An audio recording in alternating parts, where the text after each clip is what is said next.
Good Morning Business, le monde qui bouge, l'interview. Avec Caroline Loyer qui me rejoint sur ce plateau, nous accueillons Thomas Gomard, directeur de l'IFRI. Bonjour, l'Institut français des relations internationales. Vous êtes auteur également notamment de l'accélération de l'histoire, les nœuds géostratégiques d'un monde hors de contrôle, paru en janvier 2024 aux éditions Taillandier. Thomas Gomard, en un an déjà, un peu plus d'un an, la géopolitique s'est complètement transformée avec l'arrivée de Donald Trump, évidemment, aux États-Unis. Ça va être ça aujourd'hui, la géopolitique, la diplomatie, ça va être la loi du plus fort et il va falloir s'y faire en tant que citoyen, en tant qu'entreprise.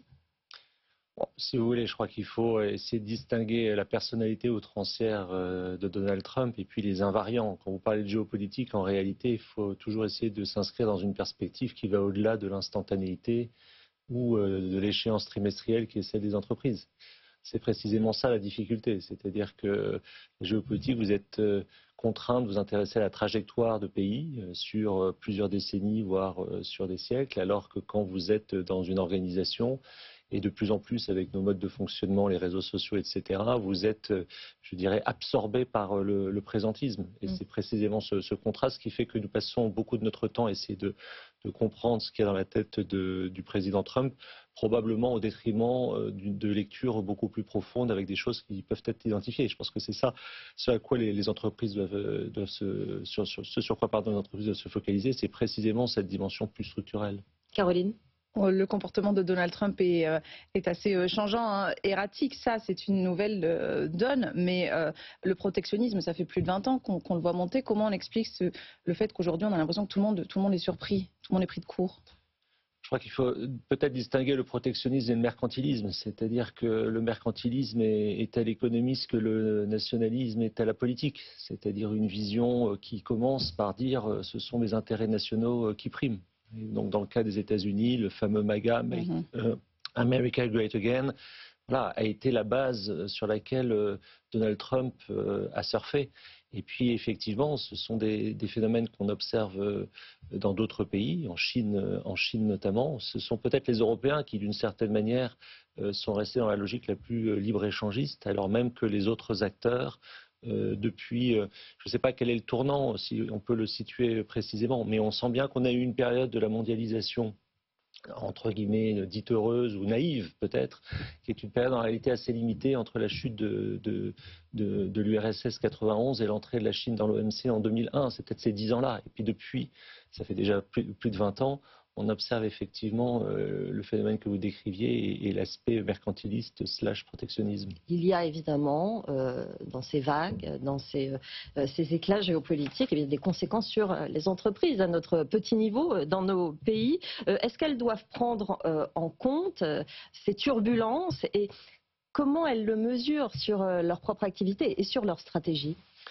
C'est évident qu'elles doivent le prendre en compte. Le problème, si vous voulez, c'est que le risque géopolitique ne se mesure pas. Donc, ce qui ne se mesure pas quand vous êtes dans une logique d'économétrie n'existe pas.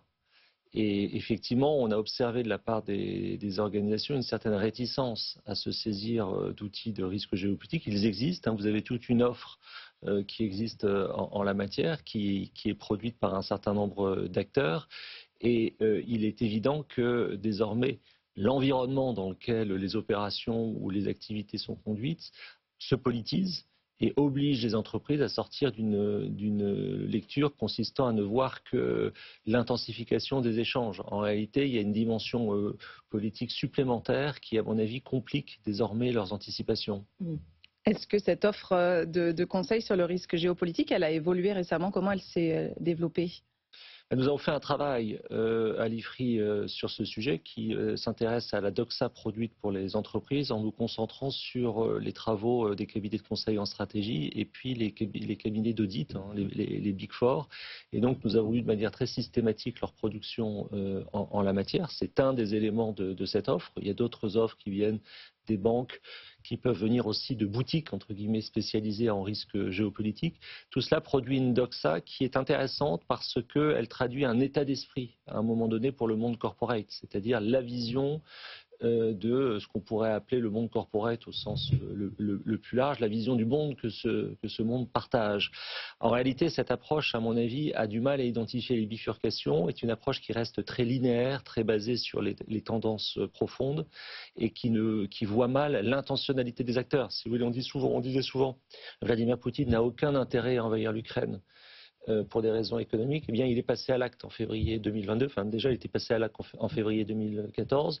On dit aujourd'hui Donald Trump n'a aucun intérêt à imposer des droits de douane et pourtant il passe à l'acte. Et je pourrais multiplier les exemples. Et je pense que c'est ça la grande difficulté, c'est que les entreprises désormais doivent comprendre que là où elles se pensaient être, je dirais, un peu l'alpha et l'oméga de la mondialisation, elles se retrouvent désormais dans des situations de subordination par rapport à des décisions politiques ou stratégiques. Pour autant, vous dites que la solution, c'est d'anticiper, d'essayer d'anticiper les chocs à venir.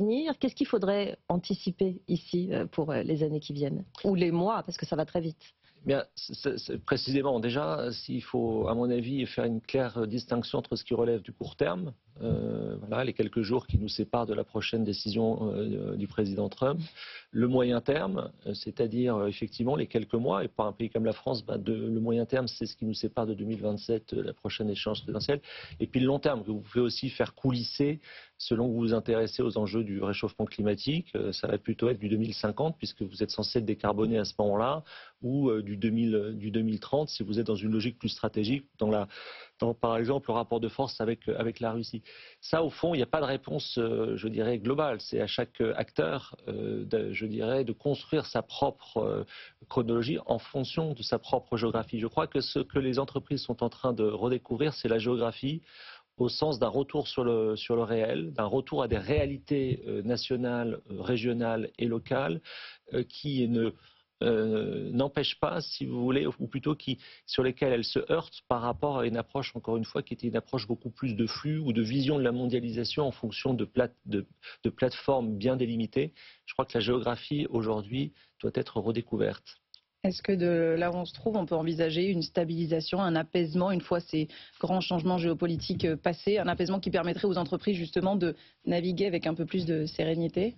Non, je ne le crois pas. Je crois que précisément, nous sommes rentrés dans une ère de très haute turbulence, en particulier pour l'Europe, parce que l'Europe se retrouve aujourd'hui dans une situation de rapport de force défavorable. Si vous voulez, quand vous regardez la situation de l'Europe après la dernière grande secousse historique qui est la période 89-91, je n'ai pas le temps de développer, mais au cours de ce laps de temps, vous avez eu des transformations très profondes du système international qui ont été globalement favorables aux Européens. Ça a été notamment la réunification de l'Allemagne, ce qui va aboutir à la création de l'euro en 1999. Aujourd'hui, depuis 2022, je pense que les transformations très profondes du système international sont plutôt défavorables aux Européens parce qu'ils sont sur une posture libre-échangiste, sur une posture où ils ont désinvesti sur leurs outils de défense, sur leur sécurité et se retrouvent dans une sorte de tenaille entre les velléités américaines de recomposer la scène internationale et les ambitions chinoises d'accéder au marché européen.